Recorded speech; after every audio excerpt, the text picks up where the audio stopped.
Look at this. Look at this. Do you guys see what you have done? Using up my 1 hour of free time after doing this work.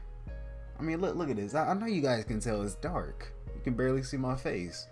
But, I mean, like, mind you, 11 o'clock right now, 11 p.m. But I owe you guys one. you know.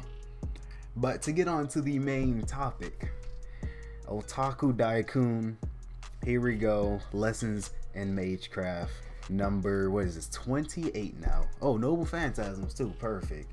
So, yes, we're definitely going back to the basics this week, right? I mean, to really understand everything, really just gotta get to the first part of it all. Where it all started at, right?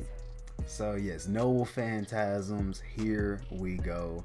I should know like literally half of this, but if there's anything extra, because this is a 16-minute, well, just say like what, 14-minute video. Yeah, there'll probably definitely be a lot that he's going to discuss. So, also one more thing. I did see the comment about Fate. What was it? Encore. Saying that it probably would be pretty complex for me, right? I literally probably wouldn't understand anything from how they explained it. So, I mean, I'm gonna still look at it because they said it would just probably be best for like self-watching. Me watch it on my own time. But I'm gonna still just look around, see what I really want to get back into anime-wise, and then probably actually just I'll probably let you guys decide in a poll or something.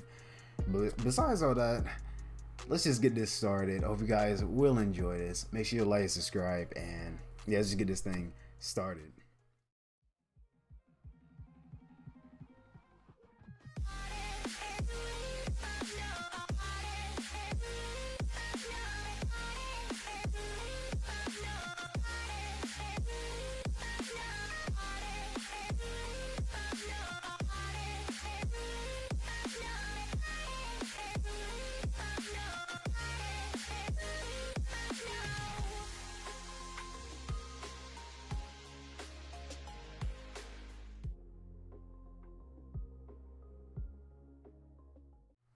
And yes, you already know. Gotta get some water. Because I am definitely thirsty right now. Yeah, probably might give me a little snack too. You know what I'm talking about? That late night snack. But yes, let's get this started and going. Let's see. I might have to adjust. In our previous lesson, I covered heroic spirits. Yes, definitely adjust that audio. By the planet in order to protect humanity. Their existence is relevant to our lectures because mages have found ways of summoning heroic spirits for their own use as servant familiars. Thanks to innovations from the Holy Grail Wars in Fuyuki, the idea of a mage recruiting or otherwise partnering with an epic hero has become rather iconic, even though I wouldn't consider such practices common. Continuing on this topic, I wish to tie in our earlier lessons on divine constructs and mystic codes to more comprehensively discuss a heroic spirit's greatest weapon, that is, their noble phantasm. Yes. If gods or divine constructs take form in our world based on human worship, and heroic spirits are shaped by the fame and notoriety of their legends, then noble phantasms can be thought of as weapons, tools, or abilities directly tethered to those legends and beliefs. Perhaps the most easily recognized noble phantasm is King Arthur's Excalibur, a holy sword empowered through both fame and divine worship. Yeah, one of the most known, right? Most popular. Often chooses to conceal it behind invisible air in order to hide her identity. Just like heroic spirits, their noble phantasms are a composite of fiction and reality. Oftentimes, noble phantasms are actually physical artifacts that either once existed or can still be found today. Others, however, are conceptual manifestations of a hero's skills or accomplishments. When it comes to tangible noble phantasms, it is said that nearly every famous weapon or artifact has a prototype that once belonged to Gilgamesh, king of Uruk in Mesopotamia. His vast treasury, accessed through the Gate of Babylon, contained the original models of these weapons, which spread across the world after his death. These weapons are nameless, often looking different than their more famous counterparts, as they predated the legends and embellishments they later inspired. Some of these prototypes possessed mystic qualities of their own, while others were simply the ordinary blades that true noble phantasms were modeled after. Nonetheless, they are all powerful, sharing in that fame through association.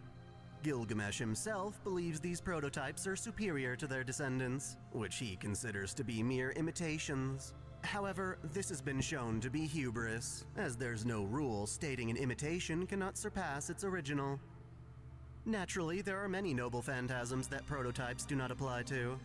Servants who employ reality marbles as their noble phantasms, for instance, do not rely on an actual weapon, instead deriving power from famous events or ideas.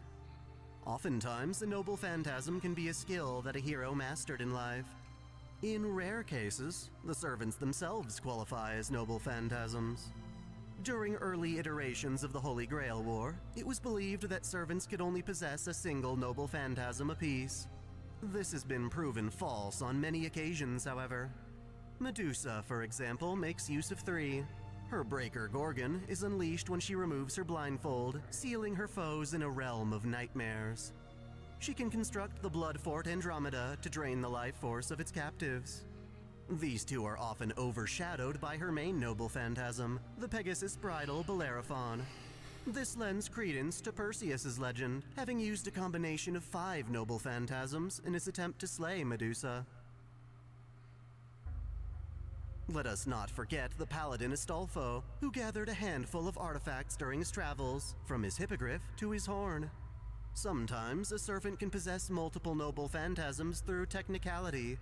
Gilgamesh, by claiming his entire treasury as a singular noble phantasm, can draw forth a nearly unlimited supply of weapons, so many that he uses them as disposable projectiles rather than close-range armaments.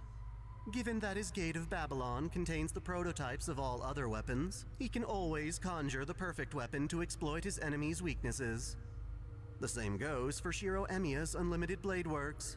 His ability to project swords is his noble phantasm, giving him a massive supply of imitation blades capable of rivaling the Gate of Babylon.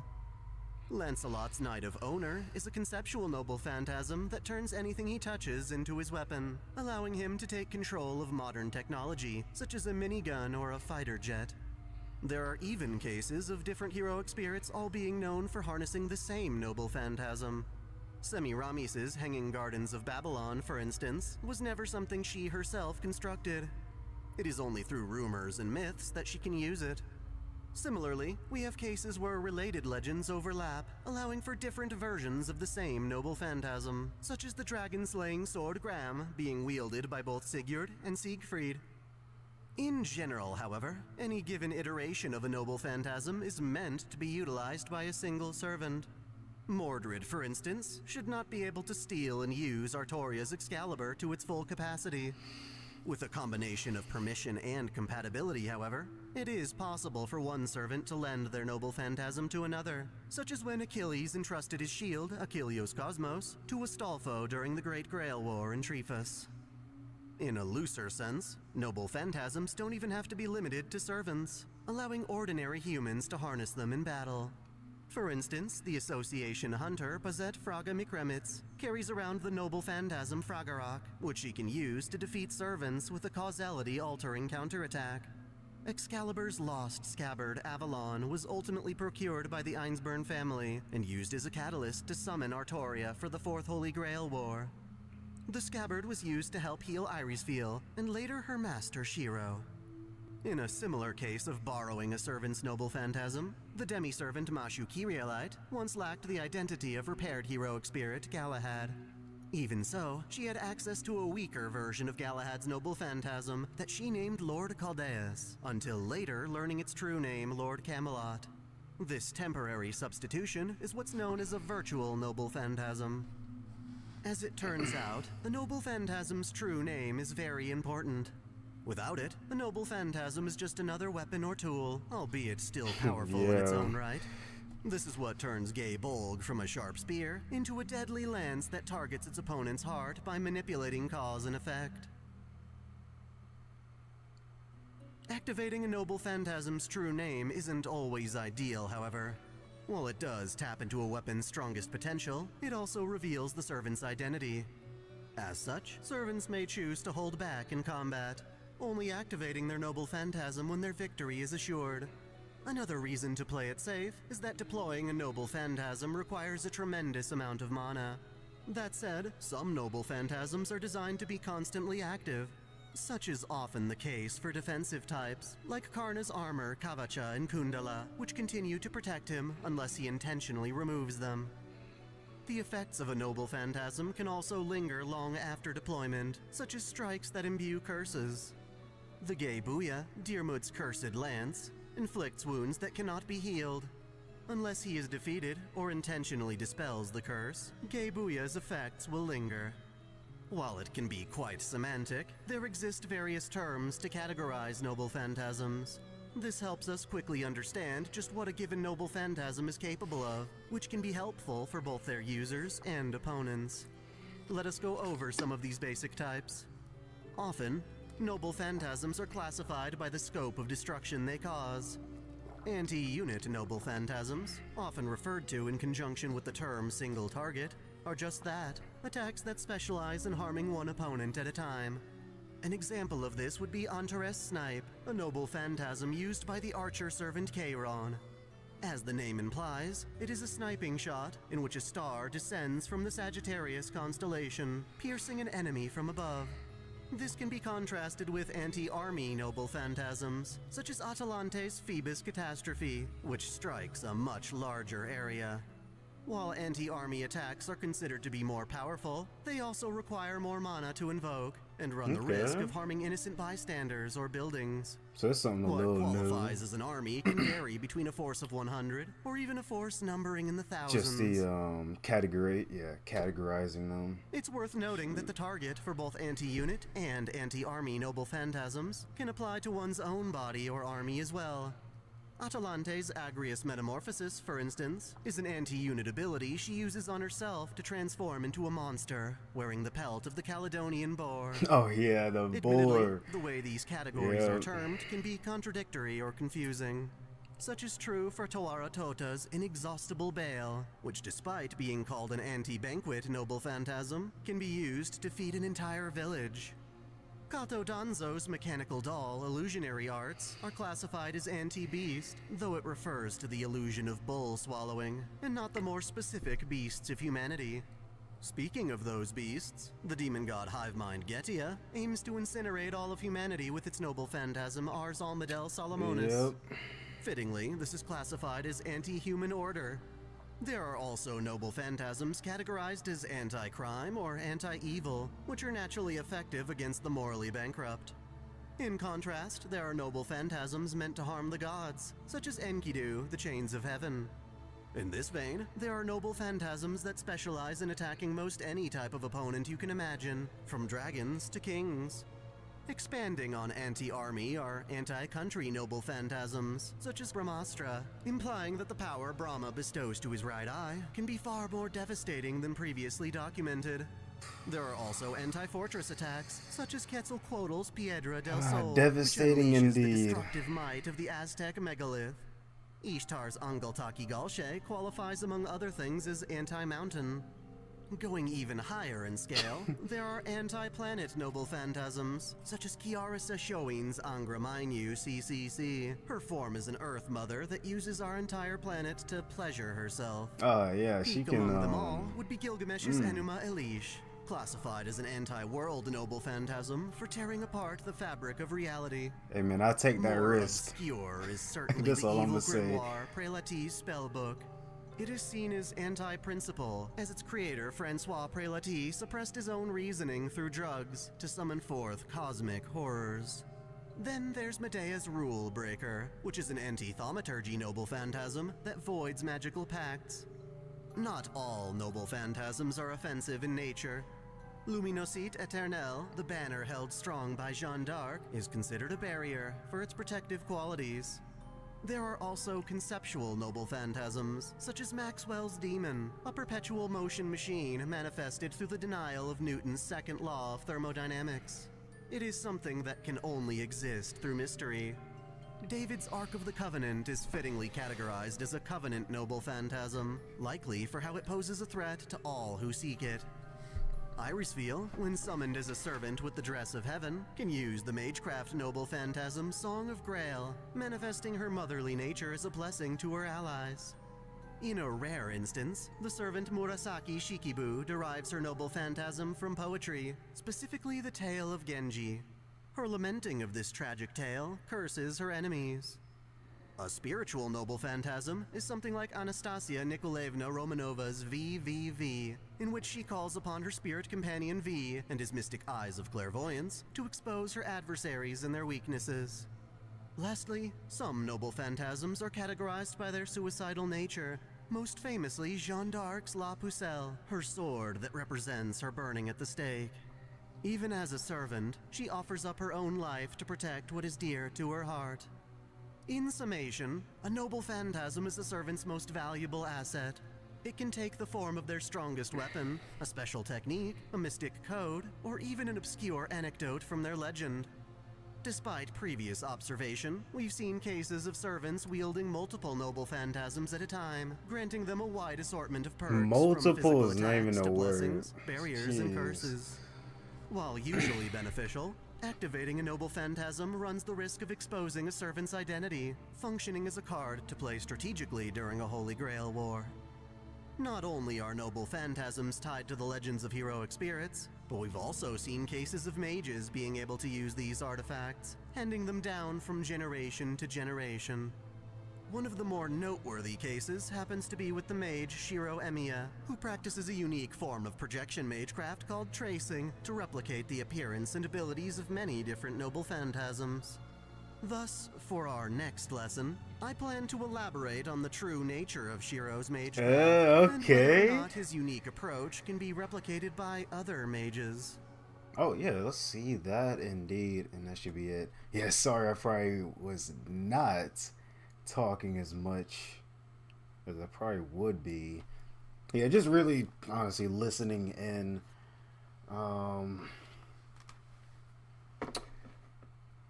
Yeah, and just not talking over him.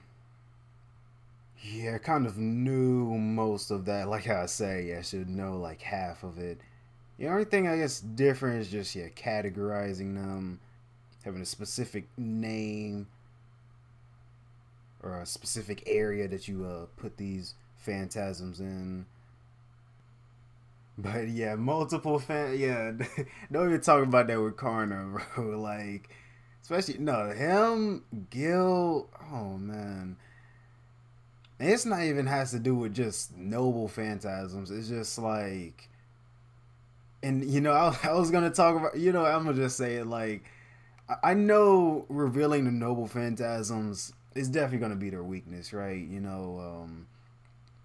Now they know your true name, the name of your probably strongest attack, or basically what you can do now, right?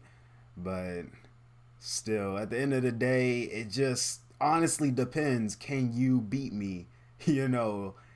Before I can really unleash this attack on you. So I mean, that's kind of how it is. Even if you know my weakness, it's like I can still beat you with that same power that you're already thinking about trying to, counterattack. So, yeah, no, it just depends. So, yeah, and this is also why I said I like that I saw Prisma Ia, because, looking at Bazet and stuff, yeah, I definitely get to see someone, human, yeah, that can actually go crazy. Like, very crazy. Like, I mean, yeah, really just go off. Yeah, really have an attack that can really just take care of you, before you can even notice it too. Yeah, it's just something else. Oh well, actually, yeah, with Bazet, yeah, that whole noble phantasm thing and the weakness, yeah, I understand with that. Yeah, you can't use the strongest attack with that. But yeah, I'm gonna just end it off here. Yeah, let's see how. Yeah, I got like 30. Yeah, I guess you say 30 minutes of my free time now. Yeah, okay. Nah, I'll have enough time to do whatever I need to. But yeah, good to look at some otaku Daikun after a little bit. So I'm gonna just end it off here. And yeah, like I said, sorry for not talking as much. Cause yeah, I know you guys can probably tell I'm definitely tired right now. Um, so I'm trying to at least keep it as long as I usually do at the end here, talking about what I can, while also not messing anything up. Yeah. But other than that, though, I'm gonna just end it off here for real, though. Hope you guys did enjoy. Make sure you like, subscribe again, and I'll just see you guys in the next one.